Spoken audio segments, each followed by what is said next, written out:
I am Milton Kurian, MD, who is now retired from a practice of 60 years, and who has gone through various changes, varying from general practice to military service, and finally to psychiatric service and the practice of psychoanalysis. The latter has occupied about 50 years of my life. What question? What was your occupation and what were you doing in 1953, March? Oh, yeah.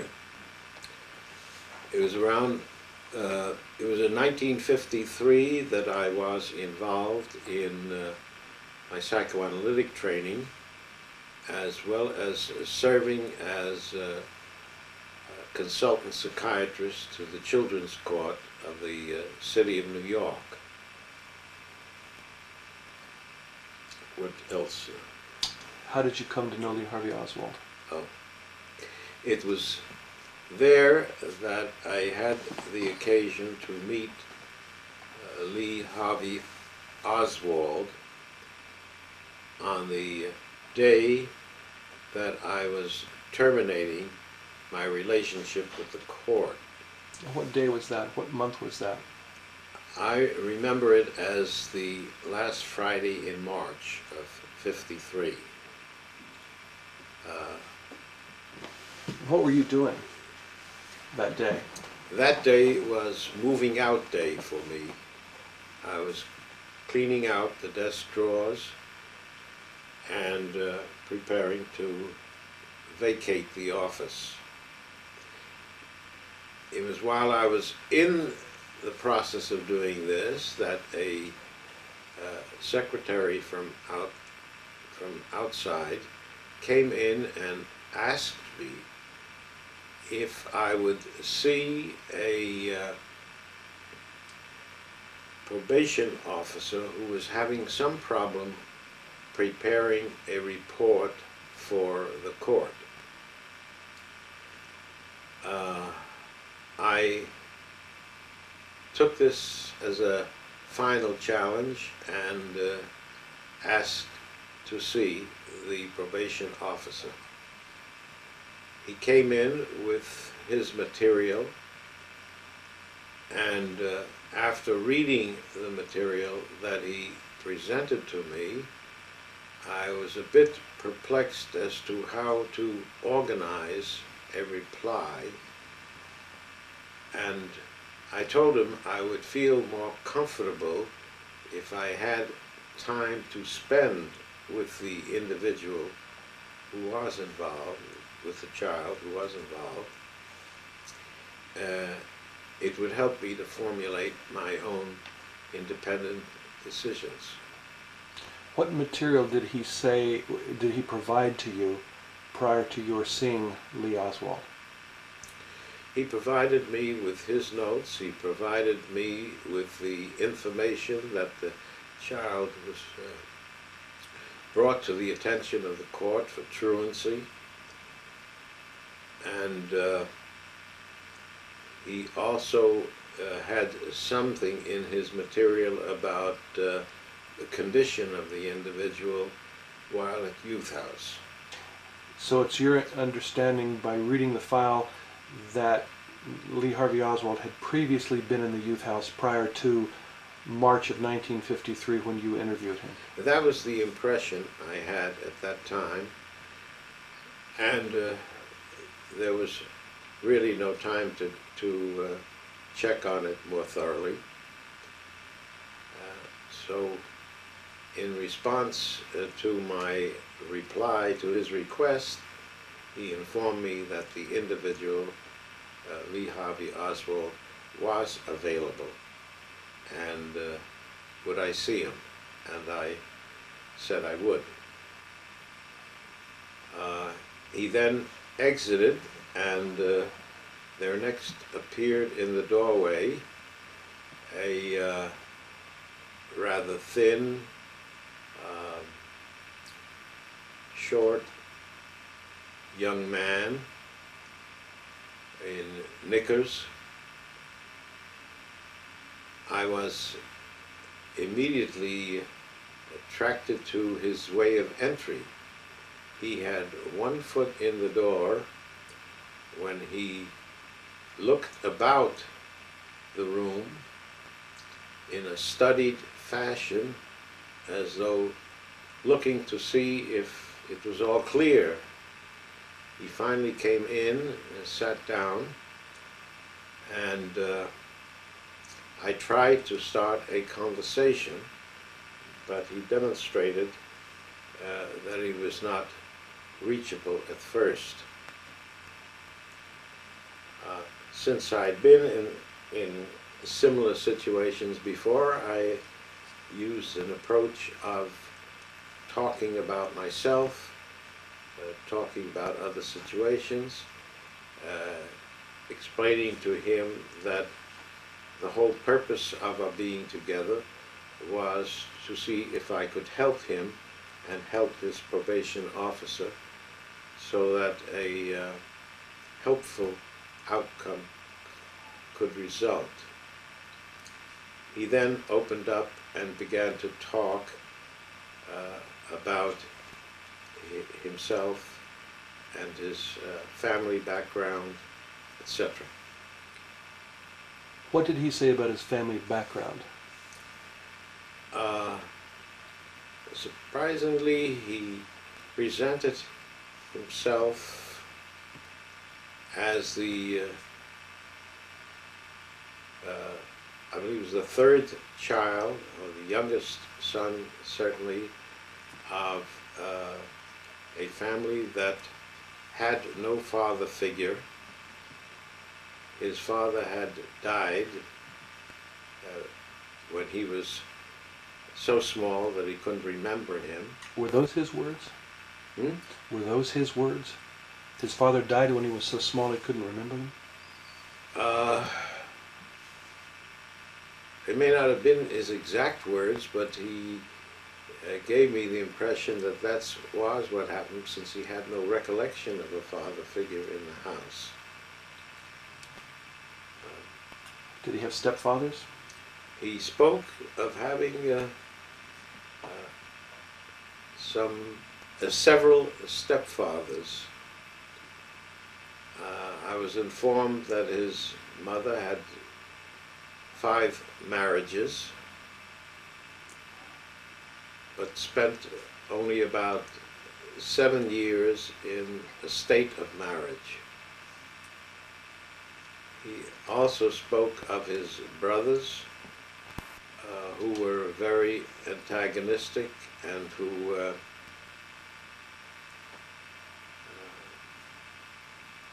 how shall we say it, who also treated him badly.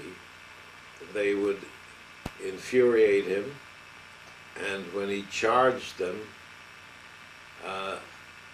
in attack, they would simply hold him at arm's distance by grasping his head, and he would flail the air, thus becoming more and more aggravated.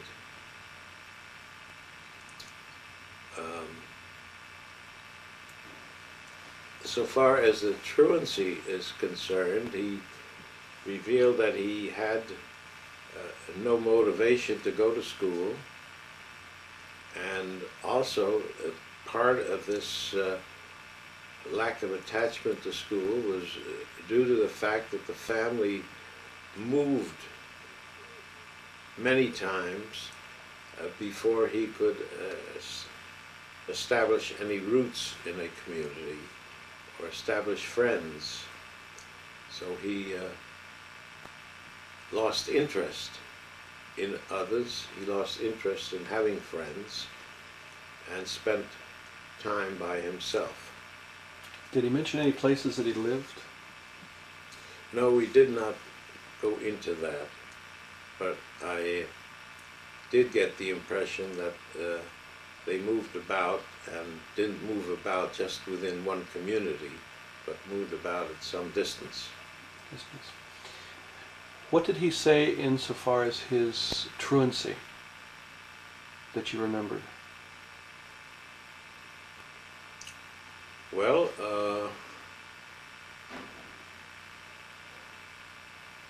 he in part blamed the moving about, and he did say to me that at sometimes his brother or one of his brothers would, when they got into a new community, would, on the basis of knowing that Harvey would not attend class, would himself visit his class in his stead. And this created some confusion and further increased his inability to attend school. How tall were you then and are you now? I've always been about 5'7". And this fellow you saw, Oswald, this young lad that you saw in 1953, how tall would you say he was when you saw him? He came up to my upper chest. I would say 4 foot something. 4 foot. Maybe 8. Okay. Is there any possibility he could have been 5'4"? That wasn't the young man that I saw. How would you describe him after you interviewed him? What was his demeanor like? What, if you had to tell someone what your impressions of him were after you interviewed him, what would you say? How would you summarize it?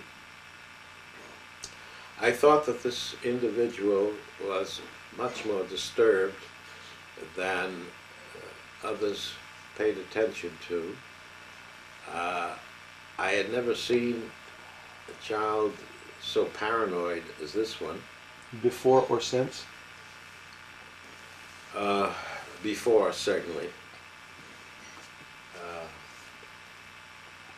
I've seen sicker individuals since.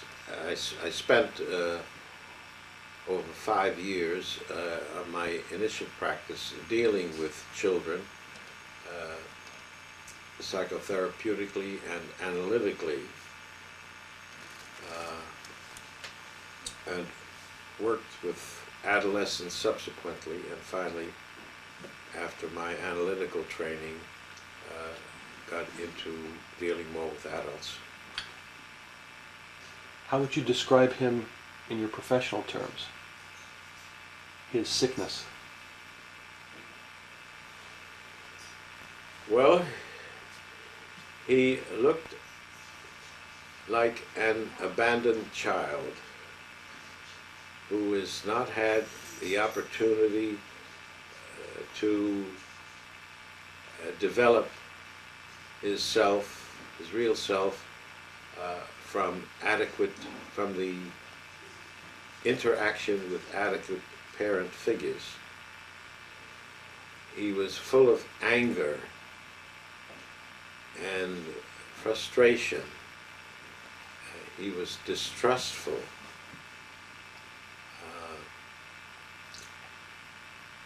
And I felt much in need of a further review in regard to therapy.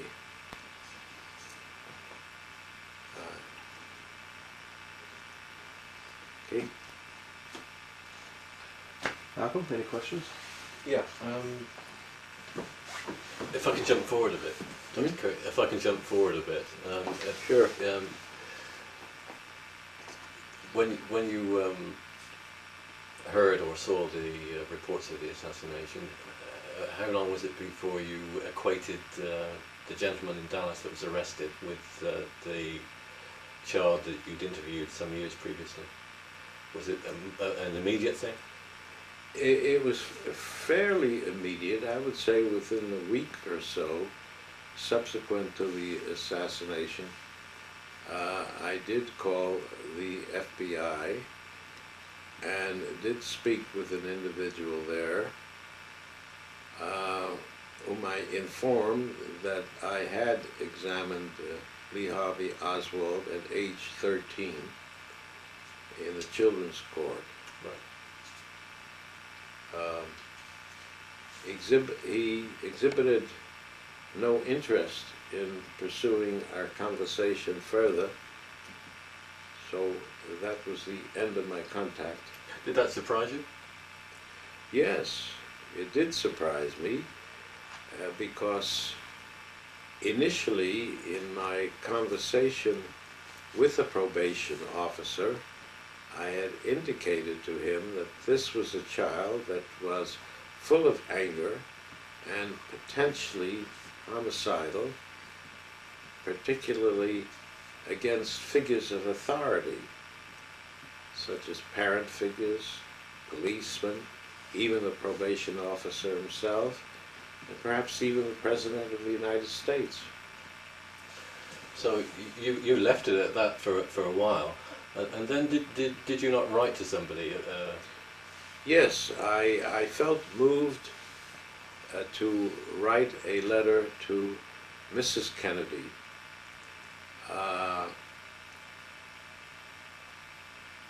which I hoped would be of some consolation.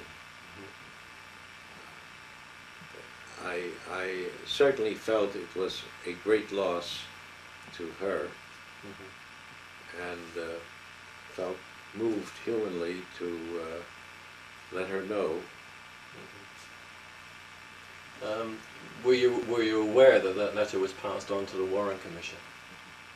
No, I was not, because I had no further contact with anyone involved in the investigation of the assassination. So nobody from the Warren Commission came to or contacted you? Hmm? Nobody from the Warren Commission came? No one at all. No one at all. And I wondered about that. Has anyone contacted you since the assassination? No, no. I think you are the only one who has. There was actually, we only found out quite recently, but there was a full background check on Oswald, going back to school days, done in 1959 by the Office of Naval Intelligence. Nobody from that office contacted you or at that time? No one at all. No, okay. The probation officer, you did not know his name or you didn't remember his name, but can you describe him, what he looked like? Yes, he was a young man, light black in color, and appeared quite intelligent and interested in presenting a useful report, but he was puzzled by the material that he had in front of him. Meaning the file? The files, yes. Why would he be puzzled? Well, he was relatively new on the job. That was what I was told. He needed some guidance or direction, perhaps? Yeah. In order to present his Yeah. case to the court. Yes. When you interviewed Oswald, can you recall his body language? His body language. He sat quietly, hardly moving much.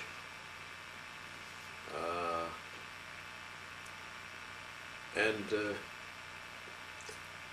I think he was very protective of giving information.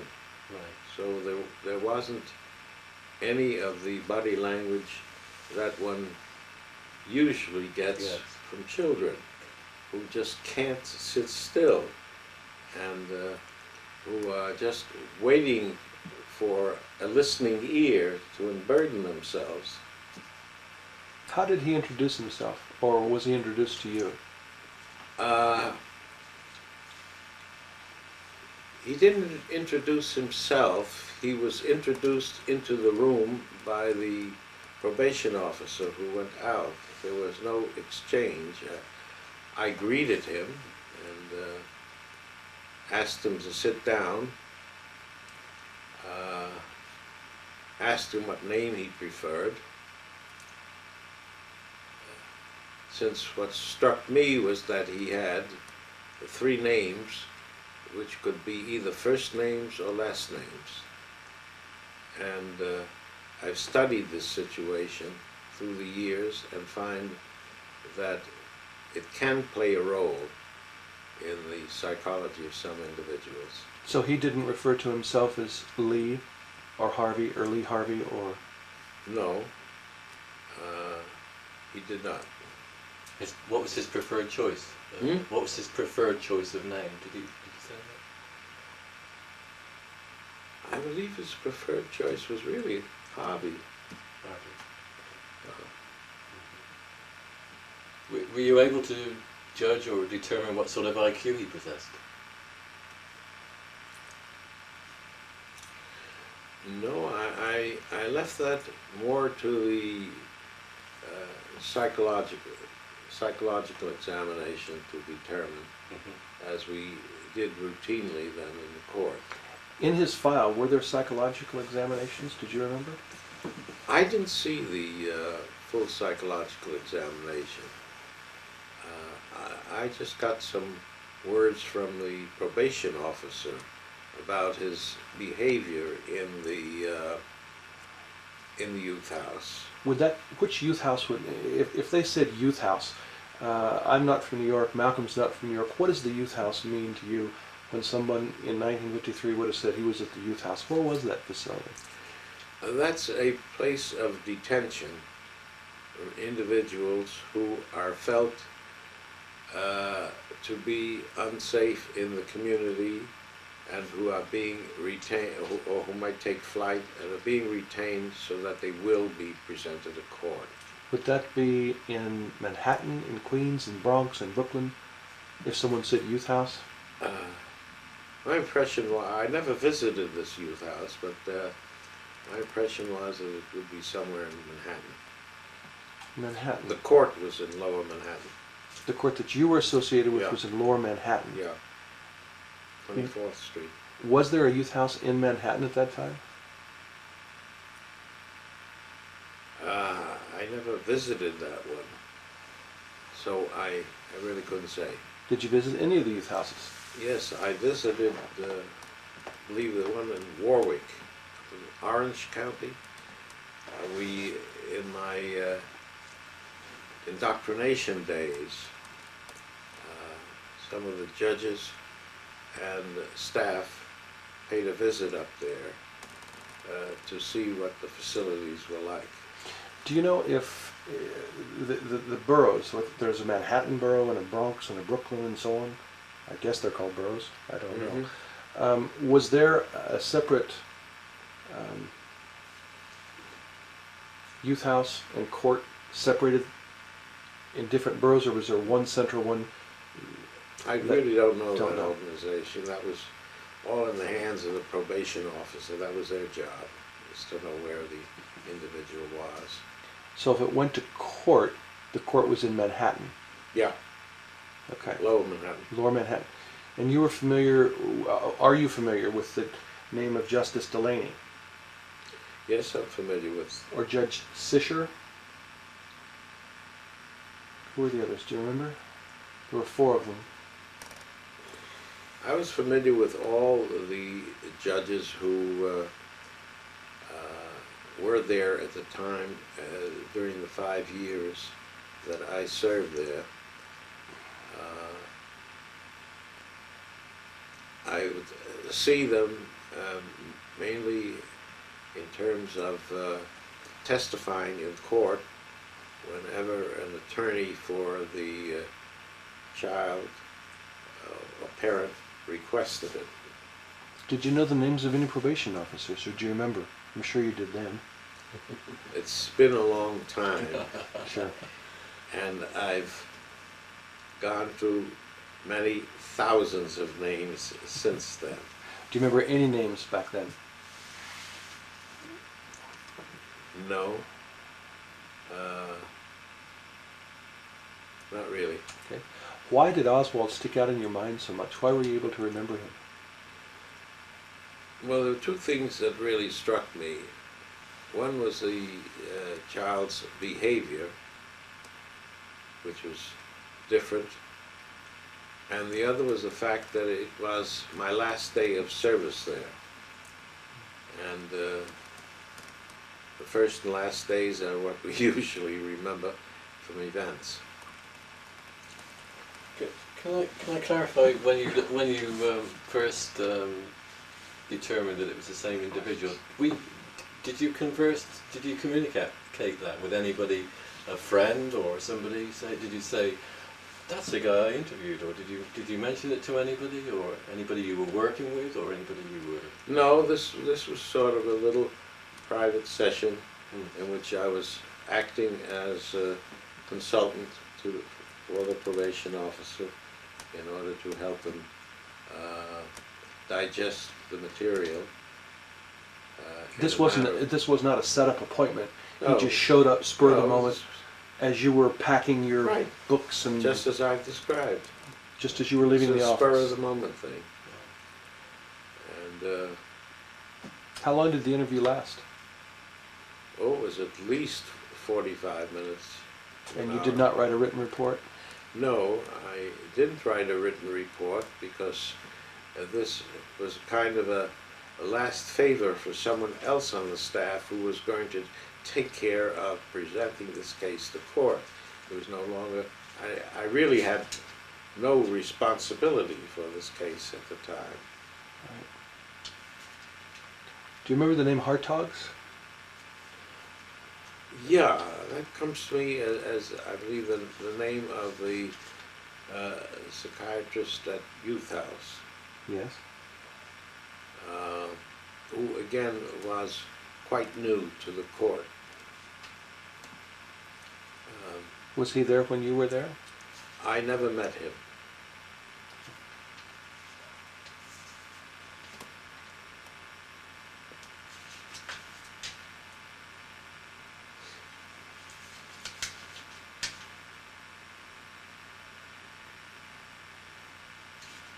Anything else, Malcolm? I was thinking about... While you're doing that, I'll just say that it's May 23rd, 1998. And we're in Dr. Kurian's home in Leeds, Massachusetts.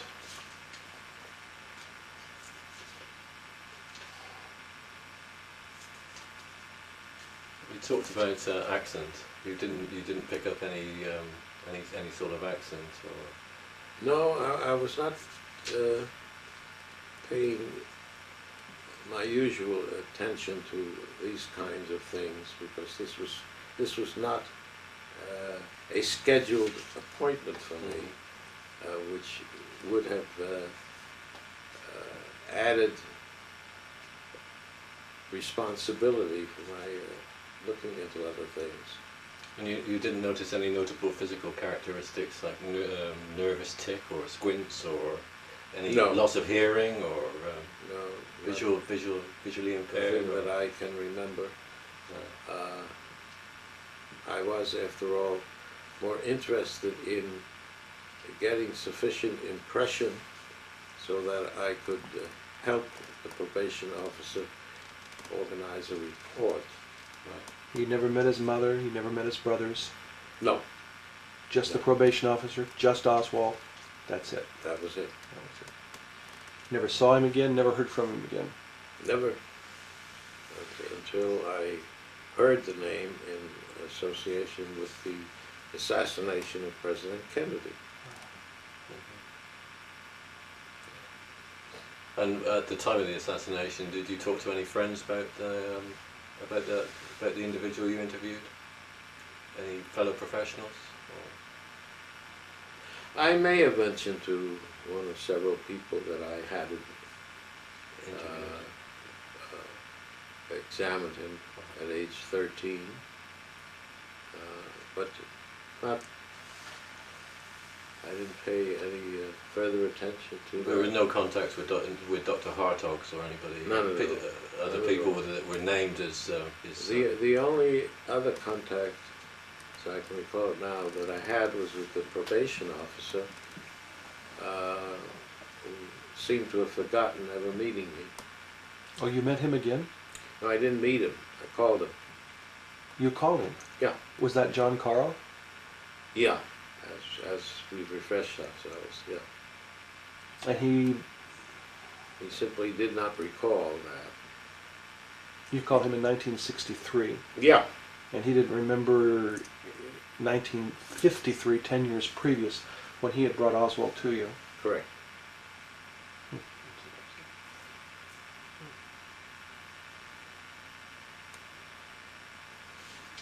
I must say, however, that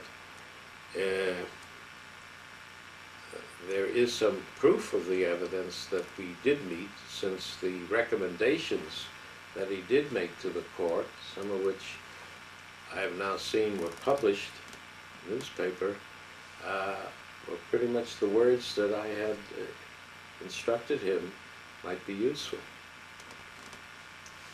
They contained basically your recommendations. Yeah. Basically, recommendations and the kind of situation that it was. And you read that from the newspaper articles? Yes. The interview with John Carl. Mm-hmm.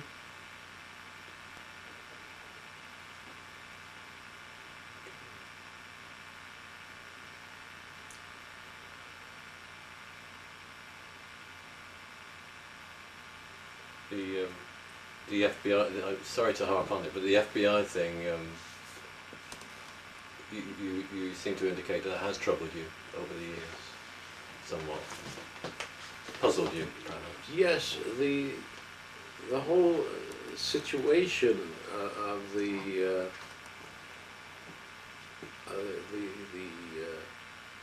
whole situation of the assassination puzzled me, especially because at the time of my graduation from Howard University Medical School, President Roosevelt was the main speaker, and I saw how protective the individuals were who looked after him in clearing buildings, in posting guards, and in having his car surrounded with service people.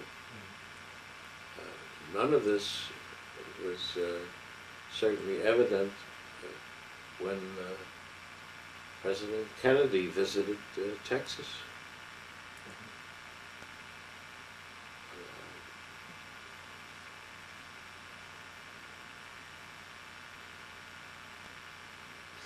Okay. No more questions, sir. Thank you very much. Thank you.